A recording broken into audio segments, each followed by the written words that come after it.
Hey there, I'm Jill Griffin, the host of the Career Refresh, and today we are talking about leadership dilemmas. It's a Q&A episode. I always ask you to send me your questions at hello@jillgriffincoaching.com and keep them coming. And as I went through what we'll say, do we still call it a mailbag? As I went through the email box, these were some of the common themes, so I grouped them together just to kind of keep it more cohesive. So today it's about leadership dilemmas in the hybrid workplace. And also, how do you keep both new employees and entry level employees inspired and motivated? And also, how to not get emotionally hijacked by your colleagues. That's a juicy one. Ready? Let's dig it. Okay, first question. So I'm going to have to read these to you, friends. First question is I had a lead of 25. That's a bit of a remote and hybrid mix. And I'm always looking for ways to engage new or younger employees. How do I keep them inspired, connected, and seeing a career path? What are some of the ways that you would refresh this? I love that they tied in my title of my podcast here. What are some of the ways that you would refresh this? What are realistic ways to keep people motivated and show them what's possible at this company? Okay, so one thing that I would think about is what I would say is a partner or a process day. And these are days, whether you're doing them hybrid or in person, where you embed that new person into different teams or processes, right? They actually do the tasks. And it might be bad, it might be bumpy, it might be messy. And I don't mean the engagement, I mean they're new at it. So, of course, it's about participation and not perfection. You're also making sure they're supported with a buddy or a mentor through that process or a shadow guide, right? Through that process where they're not feeling like they have to be perfect and they're going to mess up, but we want them to see this. So there was a time when I joined a company in a senior leadership role and I was asked to follow a sales order from when it became a sale, right? Like, how does a bill become a law? From when we got the sale all the way through to how we serviced it, how we invoiced it, how we paid it. And then in the back end, sales enablement. How did we make sure that came through? And not only was it really inspiring for me to see kind of how everyone was coming together and like passing the baton and when they all had to come together and work on something together, but everything was like slowed down for me as a new employee, where I was able to really see how everything worked, which also enabled me to lead better. So this should be done at all levels, not just an entry level employee. All levels of leadership can absolutely learn from here. So the other employees seeing me as a leader rolling up their sleeves in the trenches, it really helped create new relationships that would maybe have not had, and also building sort of that empathy, trust, and connection. And I remember later, we also had a live event tied to this. And I remember after the live event, one of the middle ranged managers came over to me and said, seeing you behind the counter and helping with actual sales in the middle of an event when we were buried in the weeds was so motivating to everyone, that you weren't just, pointing and being air traffic control, but that you were actually willing to roll up your sleeves and be in it. And again, I was able to do that because I was given this opportunity as a new leader to sit and work through all different areas. This works for all levels. Under people really understanding how a company works and the different inputs is also going to create a level of understanding of each other's strengths, and also understanding when someone is like, we can't do it that way. You actually sat next to them and shadowed them. So now you understand why.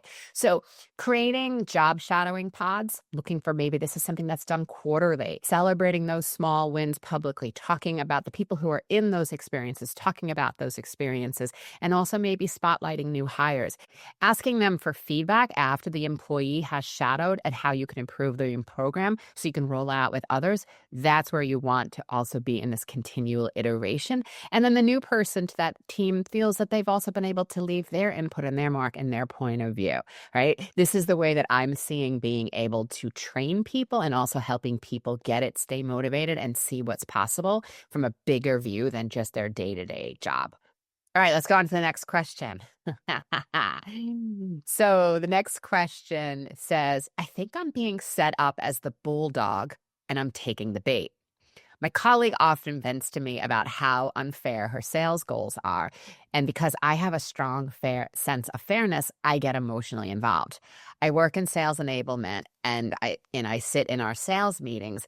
I've often found myself arguing her points until last week when the chief strategy officer asked me why I was continuing to speak up for her.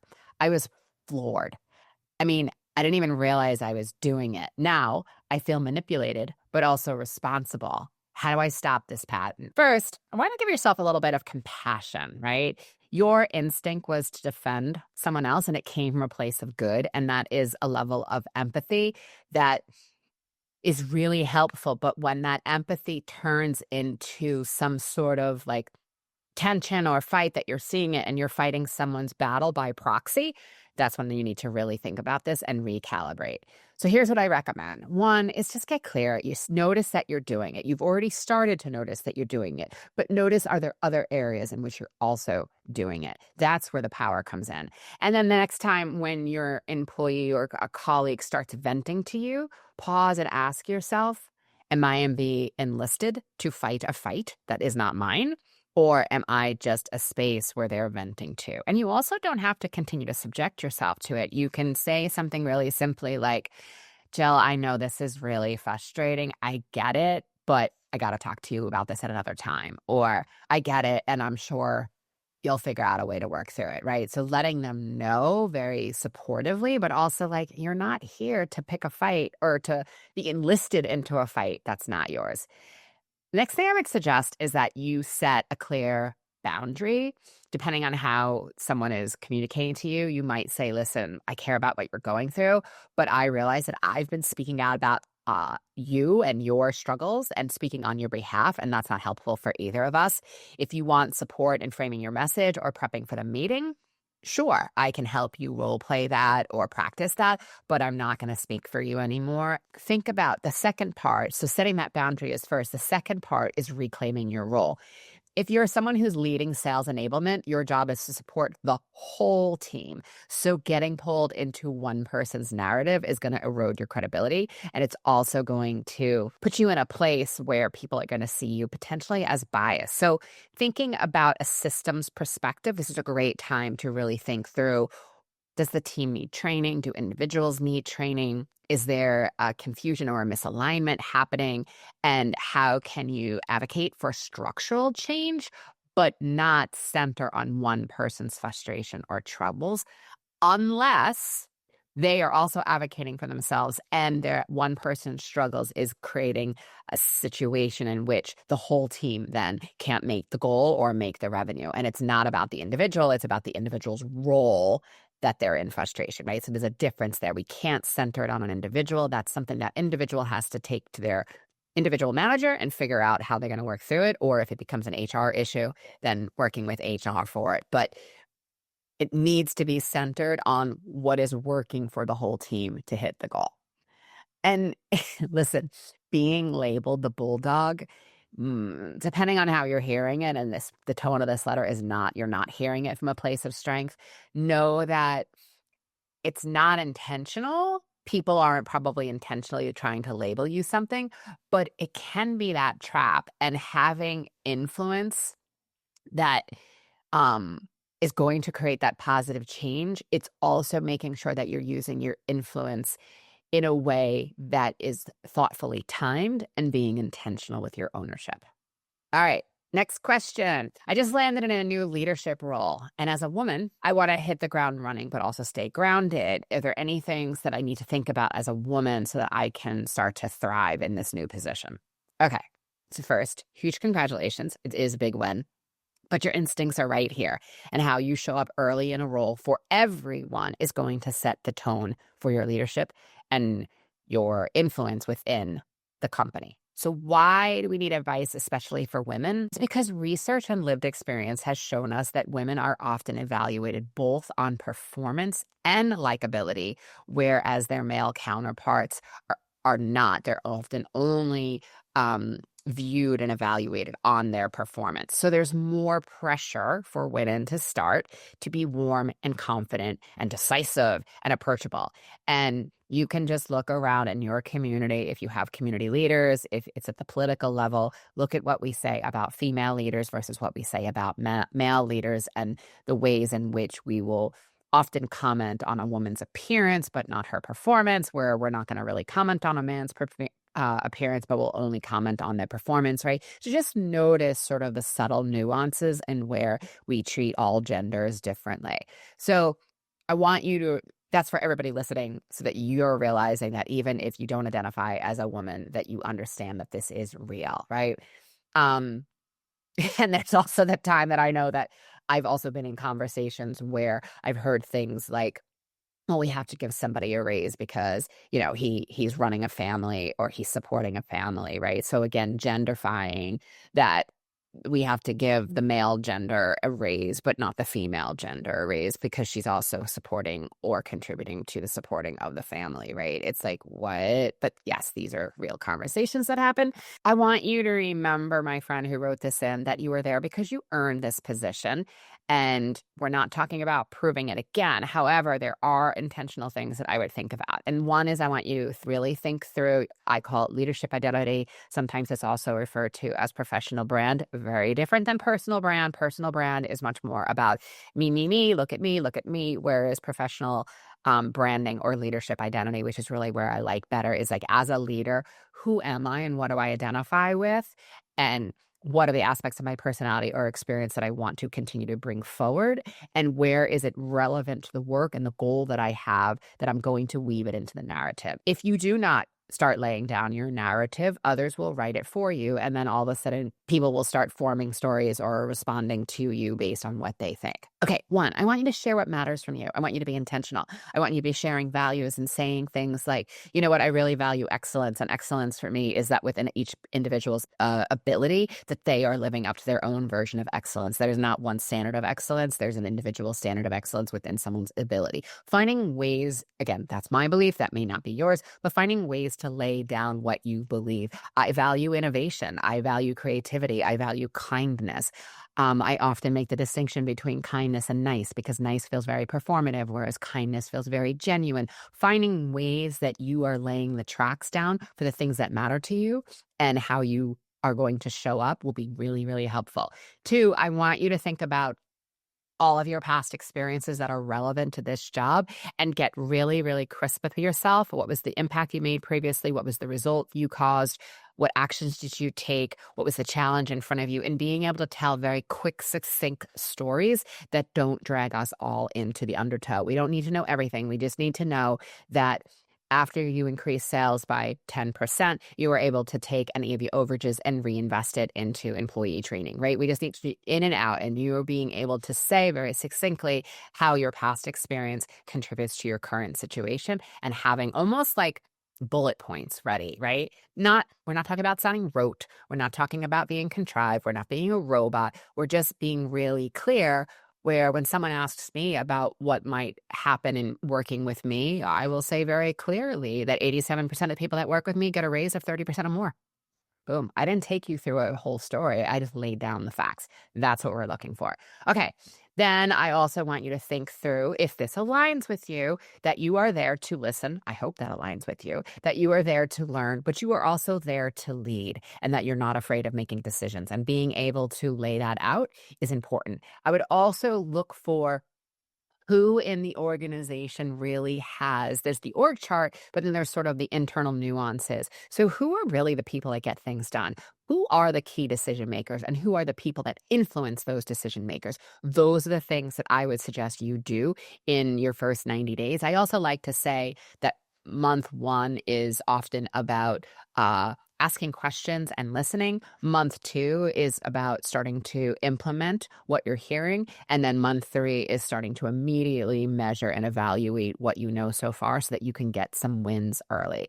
The other thing I would just say is, like, make sure you're pacing your energy. You don't want to be in a situation where you are coming in, doing so much and working really long hours that is more than what's expected of you, because now you're setting the new pace for what's always going to be expected.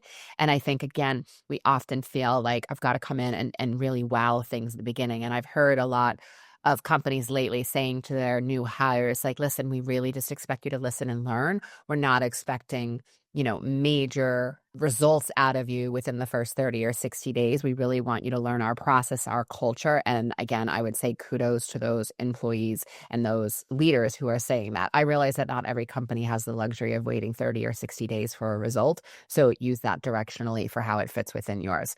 Really finding out, maybe within the first 6 months, what are some of the wins that you can align to and really set yourself up for success, and thinking about those boundaries, and then thinking about what are the stories that you're going to be laying down early that are based on your own previous value and impact that you've created. All right. And email me back. I definitely want to hear how it went for you.